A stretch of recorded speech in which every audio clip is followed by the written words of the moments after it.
AIMIM के अध्यक्ष असदुद्दीन ओवैसी हमारे साथ जुड़ गए हैं। असदुद्दीन ओवैसी जी, इस सिक्के के दो पहलू हैं। एक तरफ आप लोगों का आरोप कि सरकार हर तरह की आलोचना बंद करना चाहती है, खत्म करना चाहती है, लेकिन दूसरी तरफ ये सवाल भी तो उठता है कि इसी आजादी के शह पर अफवाहों को, फेक न्यूज को तो नहीं आप बढ़ा सकते। अब देखिए गाजियाबाद वाले मामले में जो आ रहा है, क्योंकि आपने भी उस पर बढ़ चढ़ कर बोला था, आप एक जिम्मेदार और बड़े नेता हैं, आपकी लोग बात सुनते हैं। पुलिस का कहना है कि ये वीडियो फेक है। इसी के साथ मामला दूसरा है जिसमें ताबीज का मामला था और लड़ाई हुई। इसमें जो नामजद लोग हैं वो भी इशारा कुछ और कर रहा है। इसको मजहबी रंग देने की कोशिश की गई जानबूझकर। ओवैसी साहब। मैडम, मैं आपकी बात से बिल्कुल मुत्तफिक नहीं हूं। मैं डिसएग्री करता हूं आपकी बात से, इसलिए कि अब्दुल समद सैफी, जिसका ताल्लुक मुस्लिम ओबीसी समाज से है, उनके बेटे का स्टेटमेंट आया है। वो ये कह रहे हैं कि उनके वालिद, उनके पिता कोई ताबीज आबीज नहीं देते, वो पेशे से कारपेंटर हैं, बढ़ई है। दूसरी बात उनके बेटे ने ये कही है कि हमने लिखित रिटर्न कंप्लेंट में ये कहा कि हमारे अब्बा पर मारा गया और उनको कहा गया कि JSR का नारा लगाओ, और जब वो पानी पूछे तो उनसे ये कहा गया कि हम लोग पेशाब करेंगे, पी लो। ये रिटर्न में उनके बेटे ने कहा कि हमने हिंदी में लिख कर दिया था, जिसको पुलिस ने FIR में इनकॉर्पोरेट नहीं किया। अब आप बताइए कि तावीज का मामला कहां से आ गया? अरे तावीज तो बीजेपी और संघ परिवार उन लोगों को दे चुकी है कि बेटा ये तावीज पहन लो और जो दिल में आया करो, क्योंकि ये तावीज जो हमको दे रहे हैं वो तुम्हारे लिए प्रोटेक्शन है। तावीज देने का काम तो 2014 से बीजेपी और संघ परिवार कर रही है, चाहे वो पीलू खान हो, इखलाक हो, जुनैद हो, रकबर खान हो, अंसारी हो, झारखंड के, तो सिलसिला चल रहा है, क्योंकि वो तमाम के तमाम मारने वाले तावीज पहने हुए हैं। और तावीज देने वाले कौन है? बीजेपी संघ परिवार है। दिल्ली की गलियों में एक तावीज पहनकर कहने लगा एक आदमी कि देश के गद्दारों को फुला फुला कर दो, वही भी तावीज पहना था ना। मगर यहां पर मामला उल्टा है, दाढ़ी काटी गई और लिख कर दिया गया कंप्लेंट का बेटा बोल रहा है। मैं आपसे गुजारिश करूंगा कि उनके बेटे को आप प्रोग्राम पे कल बुला लीजिए और सच्चाई आपके सामने आ जाएगी। अब्दुल समद सैफी साहब के बेटे को बुलाकर आप पूछ लीजिए आज तक पर के ओवैसी ने यह बात कही है, सच है या झूठ है। क्योंकि अभी मैंने पढ़ा है कि इस्मत आरा एक जर्नलिस्ट है जिन्होंने ये कवर किया, लिखा है। लेकिन उसी परिवार के कुछ और लोगों का बयान ऐसा है ना कि हमें पुलिस पर भरोसा है, ऐसा कुछ नहीं हुआ है। देखिए पुलिस जैसे मामले को ले जा रही है, सर मैं आपको बता रही हूँ, परवेश गुज्जर को मुख्य आरोपी बनाया, उसके बाद वो लिखते हैं कल्लू, पोली, आरिफ, आदिल, मुशाहिद आदि आ गए और परवेश के साथ मिलकर मारपीट करने लगे। फिर इसे मजहबी रंग कैसे दिया? और एक ऐसा वीडियो जिसमें ऑडियो नहीं है और उसमें यह आरोप लग रहा है जय श्री राम वाला। ये तो फिर वही है ना कि आप दाढ़ी देखें, टोपी देखें, मारपीट देखें तो फिर स्क्रिप्ट कोई भी लिख देता है। मैडम, आदिल का भाई ये कह रहा है कि आदिल अब्दुल समद सैफी को बचाने गया। आदिल का भाई ये कह रहा है कि पुलिस ने जब उसको फोन किया तो वो बगैर परेशानी के पुलिस स्टेशन चला गया। आदिल का भाई ये कह रहा है कि मेरा भाई तो बचाने गया है। मैडम, सच्चाई तो ये है कि जो हरियाणा में पंचायत हुई उसमें बीजेपी का ऑफिशियल स्पोक्सपर्सन है हरियाणा का, वो अपनी स्पीच में कहता है कि हम मुसलमानों को कत्ल करेंगे और बीजेपी उसको स्पोक्सपर्सन बना देती है। और एक और बात मैं आपको बताना चाहूंगा कि भारत के 3 अंग्रेजी के नेशनल न्यूज़पेपर्स, PTI और एक न्यूज वेबसाइट जो एक मशहूर जर्नलिस्ट चलाते हैं, उनको FIR में नाम नहीं लिखा जाता। पूरे के पूरे नाम मुसलमान के, हम आह भी करते हैं तो हो जाते बदनाम, वो कत्ल भी करते तो उनका चर्चा नहीं होता। ये कौन सा इंसाफ है बताइए आप? 5 के 5, अरे राना अयूब को मार दो भाई, आप तो मारना ही चाहते हैं ना ये लोग। आप 3 अंग्रेजी के नेशनल न्यूज़पेपर वही न्यूज लिखते हैं, PTI वही न्यूज कैरी करता है, मगर FIR में किसी का जिक्र नहीं। जिक्र खैर किसी का है तो हमारा हो जाता है। ओवैसी जी, तो आप ये कह रहे हैं कि ट्विटर भी अल्पसंख्यक है क्या? आप कह रहे हैं सिर्फ अल्पसंख्यकों के खिलाफ ही केस दर्ज कराया सरकार ने, तो ट्विटर का भी धर्म इस्लाम है क्या? ट्विटर पर भी केसेस है? मैं ट्विटर की बात नहीं कर रहा हूं। मैं ट्विटर का कोई धर्म नहीं होता, मगर यह सरकार यह चाहती है कि ट्विटर को गेरवा रंग लगाकर ट्विटर को अपने जेब में रख ले। वो सरकार नहीं कर पा रही है। हम ये पूछना चाह रहे हैं कि जो आपने FIR दर्ज किया उन लोगों पर। भाई 3 नेशनल इंग्लिश न्यूज़पेपर्स ने वही रिपोर्ट कैरी की, पीटीआई ने वही रिपोर्ट कैरी की, ठीक है, एक बड़ा न्यूज वेबसाइट है, आप उसको जिक्र नहीं है। पॉइंट नोटेड, लेकिन तफ्तीश तो पुलिस ही करेगी ना सर। अगर हमारे पास अब्दुल समद की खुद की बाइट है तो वो निकाल के हम एक बार ओवैसी जी को सुनाएंगे जरा। जिनके साथ ये मामला हुआ है वो खुद ही कह रहे हैं कि पुलिस पर हमें भरोसा है, जो कुछ हुआ है उन्होंने जानकारी दे दी है। सर मेरे सवाल का जवाब दीजिए। अब बात ट्विटर पर आती है। जब पालघर लिंचिंग हुआ उसके बाद उस वीडियो को जितने लोगों ने ट्वीट किया, उस वीडियो को मैंने भी डाला था, ट्विटर ने सब एक एक हैंडल से उस वीडियो को हटवाया, जो कि सही खबर थी, जो कि फेक वीडियो नहीं था, ऑथेंटिक ट्रू वीडियो था, उसको हटवा दिया। और जिस वीडियो की अभी तक कोई भी तफ्तीश के जरिए जानकारी पुष्ट नहीं हुई है, उसको आप कह रहे हैं कि उसको ऑथेंटिक मान लिया जाए। ये तो फिर ट्विटर का भी दोहरा चरित्र है ना। क्या इस तरह की आजादी एक अमेरिका में बैठे व्यक्ति को और उनकी पूरी एजेंसी को दी जा सकती है कि वो भारत में रहते हुए भारत के कानून पर हंसे और इस तरह से उसका मजाक उड़ाए? मैडम, मैं आपको सिर्फ एक ही बात बता रहा हूं कि अमेरिका में ट्विटर पर वहां की ट्रंप सरकार ने इस तरह के रूल्स नहीं बनाए जो मोदी सरकार ने बनाए हैं। यूएस यहां की जो सरकार ने रूल्स बनाए हैं, अगर बीजेपी के टूल किट का केस आपने भी कई प्रोग्राम किए, मैंने देखा आपको, मैनिपुलेटेड मीडिया लिखा, तो दिल्ली की स्पेशल सेल की पुलिस जो टेररिज्म को देख के ट्विटर के ऑफिस पर चले गई। हमारा बोलना यह है कि भारत सरकार ने रूल्स बनाकर भारत के संविधान के खिलाफ काम किया है, पुट्टुस्वामी जजमेंट के खिलाफ काम किया है, और ये चाहते हैं कि ट्विटर रिप्रेशन करे, ट्विटर दबा दे, मोदी के खिलाफ कोई न्यूज ना आए, कोई बीजेपी के खिलाफ न्यूज ना आए।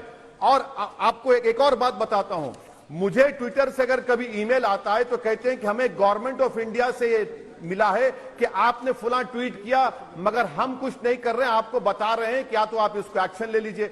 मैं मोदी सरकार से पूछना चाहता हूं, आप लिख खोलकर बताइए ना, अगर मैंने कोई ट्विटर पर डाला है तो क्यों नहीं बताते आप? क्यों आपने मेरे सवाल का जवाब नहीं दिया। आपने आईटी एक्ट के आपने मेरे सवाल का जवाब नहीं दिया ओवैसी जी। सर आपने मेरे सवाल का जवाब तक नहीं दिया। आपने मेरे सवाल का जवाब, पालघर लिंचिंग ऑथेंटिक वीडियो, आप मुझे उस पे ट्विटर कहता है सबको आप इसे हटाइए वरना आपका अकाउंट इनएक्टिव कर दिया जाएगा। और जो अभी तक वेरीफाइड नहीं है, जिस पर सवाल है, जिसका ऑडियो भी नहीं है, उस पे उसको बढ़ाए चले जा रहे हैं, उस पर कुछ ऐतराज नहीं है ट्विटर को। ये दोहरा चरित्र कैसे चलेगा? ग्रीवेंस रिड्रेसल ऑफिसर क्यों ना हो? मुझे आप बताइए। आप कह रहे हैं भारत सरकार उनका गला दबा रही है, क्यों ना हो ग्रीवेंस रिड्रेसल ऑफिसर? क्यों नहीं हिंदुस्तान की अगर कोई शिकायत है तो सामने से कोई आए, वो कहते हैं कि यूएस में बैठा है जी, हम नहीं बता सकते। ये क्यों नहीं होना चाहिए ग्रीवेंस रिड्रेसल ऑफिसर? क्यों होना चाहिए? क्या भारत में right, freedom of expression fundamental right नहीं है? क्या हमारे पास आईपीसी में 295, 153 नहीं है? क्या हमारे पास आईटी एक्ट में स्पेशल प्रोविजन नहीं है? अगर कोई करता है, मैडम मैं आपको एक बात बता रहा हूं, बीजेपी का दोगलापन देखिए। भारत के प्रधानमंत्री ने अगस्त 2020 को कहा था कि नेशनल साइबर सिक्योरिटी स्ट्रेटेजी आएंगे। एयर इंडिया का डेटा ब्रीच हो गया मैडम, बिग बास्केट का डेटा ब्रीच हो गया, महाराष्ट्र में पावर ग्रिड का डेटा उसमें ब्रीच हो गया। आप बताइए फिर सरकार डेटा ब्रीच को रोकती नहीं है? सरकार ये चाहती है कि उनके खिलाफ कोई बात ना आए। अरे डेटा एयर इंडिया का ब्रीच हो गया, बिग बास्केट का हो गया, आपकी डोमिनोज का हो गया, एनसीपीएल का हो गया, मगर उस डेटा ब्रीच की बात ही नहीं कर रहे। अगर आपको करना है तो डेटा प्रोटेक्शन लॉ लाइए, हम तैयार हैं। और ये रूल्स जो बना है मैडम, वो कॉन्स्टिट्यूशन के खिलाफ है, पेरेंट एक्ट के खिलाफ है। आपके पास 300 से ज्यादा एमपी लोकसभा में, आप क्यों नहीं लाते बिल? क्यों अमेंड नहीं करते आईटी एक्ट को? आप सिर्फ कंट्रोल करना चाहते हैं। कंट्रोल फोबिक हो चुकी है बीजेपी गवर्नमेंट कि कोई उनके खिलाफ बात ना करे, कोई उनके खिलाफ आवाज ना उठाए, और अगर उठाएंगे तो एफआईआर डालेंगे, सेडेशन डालेंगे, सब कर देंगे। अरे भाई ट्विटर है, फेसबुक है, इंस्टाग्राम है, आप क्या कर रहे हैं? क्यों रोकना चाहते हैं इसको? ग्रीवेंस रिड्रेसल ऑफिसर तो कबूल करिए ना उसको। आप कह रहे हैं कि ट्विटर अगर ग्रीवेंस रिड्रेसल ऑफिसर अपॉइंट करेगा तो वो सरकार की जेब में होगा, क्या वो आपकी शिकायत नहीं सुनेगा? बिल अरे आपको कौन रोक रहा है? आप ट्विटर को लिख के भेजाइए ना। कई लोग तो लिखते हैं ब्लू टिक कर दो, कई लोग देते हैं। अरे ग्रीवियंस का रिड्रेसल अगर करना है, आईटी एक्ट में नहीं है आपको प्रोविजन। बिठाइए कोई मिनिस्टर को, कल शाम में हम डिबेट करते हैं। आप बताइए ना सर। IT एक्ट 2000 में प्रोविजन नहीं है, सरकार ये कहना चाहती है, झूठ मुझे बताइए ना उसमें प्रोविजन है कि ट्विटर उसमें के पास प्रोविजन है IT एक्ट में सर। वैसे जी मेरे एक मैडम, सवाल का जवाब दे दीजिए। पालघर लिंचिंग का केस मैडम, सभी जानते हैं कि वो वीडियो ऑथेंटिक था। जी। उसके बाद से जब संबित पात्रा ने कोई ट्वीट किया, उस पर मैनिपुलेटेड लिख दिया। कौन सी इन्वेस्टिगेटिंग एजेंसी है ट्विटर के पास? इस पर क्यों नहीं शिकंजा कसना चाहिए कि वो आप एक ऑथेंटिक वीडियो को कहते हैं कि इसको हटा दीजिए वरना आपका अकाउंट इनएक्टिव हो जाएगा, आप मैनिपुलेटेड मीडिया लिखते हैं। कोई तो बेसिस होगा ना, एक ट्रांसपेरेंसी होनी चाहिए ना। चाहे आप लोगों को बड़ा अच्छा लग रहा हो ट्विटर, क्योंकि आपको लगता है कि विरोध की आवाज वहां पर बुलंद की जा सकती है, अच्छी बात है, होनी भी चाहिए, लेकिन ट्रांसपेरेंसी के खिलाफ क्यों हो गए हैं आप इस वजह से? मैडम, आप ये क्यों भूल रही हैं कि पलघर में तो कहा गया कि मुसलमानों ने मारा उनको? आप ये भी भूल जा रही हैं कि पहले तो जो बात जो मीडिया शुरू करे मुसलमानों ने मारा, बाद में मालूम हुआ कि और लोग थे। सुनिए मैं वो इशू नहीं है सर। वीडियो हटाने को कहा जो कि ऑथेंटिक इंफॉर्मेशन के साथ था। बिल्कुल वो भी इशू है। पहले क्या बात कही गई थी?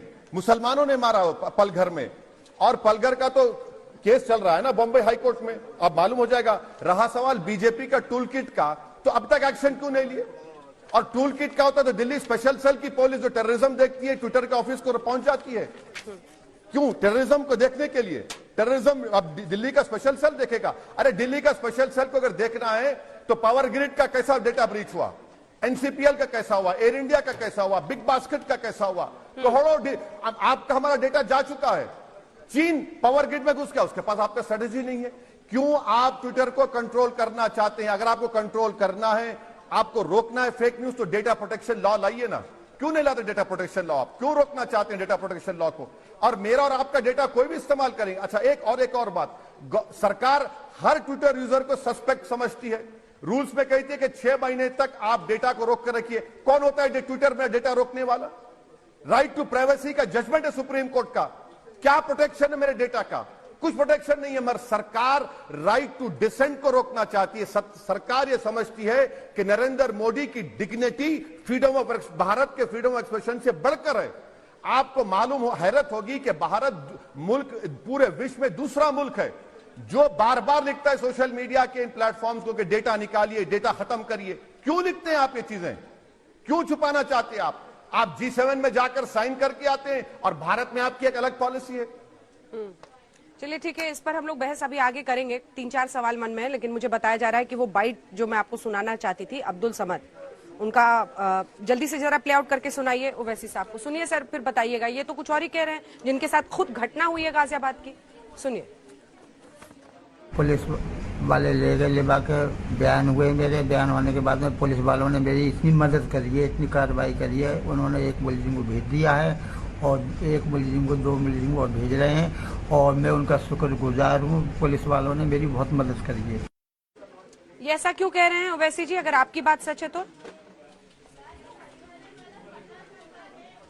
नहीं, मेरी बात सच इसलिए है और हो जाएगी कि कल आज तक के हल्ला बोल प्रोग्राम में अब्दुल समद के बेटे को अंजना ओम कश्यप बुलाएंगी और पूछेंगी कि बताइए क्या आपने लिख कर नहीं दिया था कि JSR का नारा लगाओ, अगर पानी पीना है तो फुला पी लो। आप पूछ लीजिए बुलाकर। उनका बेटा ऑन रिकॉर्ड कह रहा है, आप उनके बेटे से बुलाकर पूछ लीजिए कि हमारा पेशा कारपेंट्री का है, तावीज देने का नहीं है। आप आदिल के भाई को बुला लीजिए। अरे मैडम, जब पुलिस पे भरोसा तो करना ही पड़ेगा ना। ये ऐसी चीज है कि भरोसा भी करो और फिर एंगल आ गया उसमें। क्योंकि कल मैं अगर हल्ला बोल में उनको बुला लूंगी तो फिर आप कहेंगे कि देखिए ये न्यूज एंकर्स और जर्नलिस्ट बैठकर पंचायत लगाते हैं, अपनी अपनी अदालतें चलाते हैं। मेरा सवाल तो सिर्फ इतना है ना सर। बिल्कुल। अरे मेरी बात मानिए, आप मेरी बात मानिए। पुलिस की तफ्तीश में मामला चलेगा ना। आप बुला नहीं, आपकी बात नहीं मान सकता मैं, आपकी बात नहीं मान सकता, क्योंकि मैं जो कह रहा हूं अब्दुल समद सैफी के बेटे को कोट करके कह रहा हूं कि हमारे पिताजी ने और हमने लिखत में लिख कर दिया था ये JSR का नारा लगाओ। जो पुलिस ने अपने एफआईआर में इनकॉर्पोरेट नहीं किया।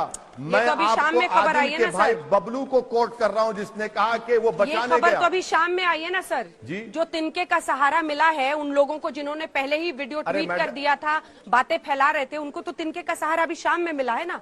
जब तक ऑथेंटिसिटी प्रूव ना हो जाए कैसे ऐसे वीडियो पर पूरी कहानी लिखी जा सकती है सर?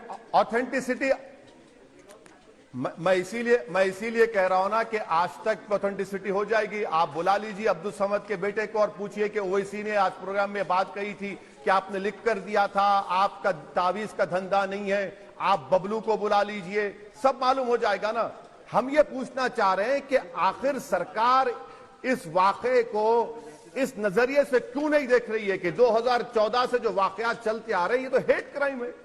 और अच्छा, और आखिरी बात अब याद आ गया, आपने आईटी एक्ट का पूछा था मैडम, सेक्शन 69 सबसेक्शन 3 देख लीजिए आप।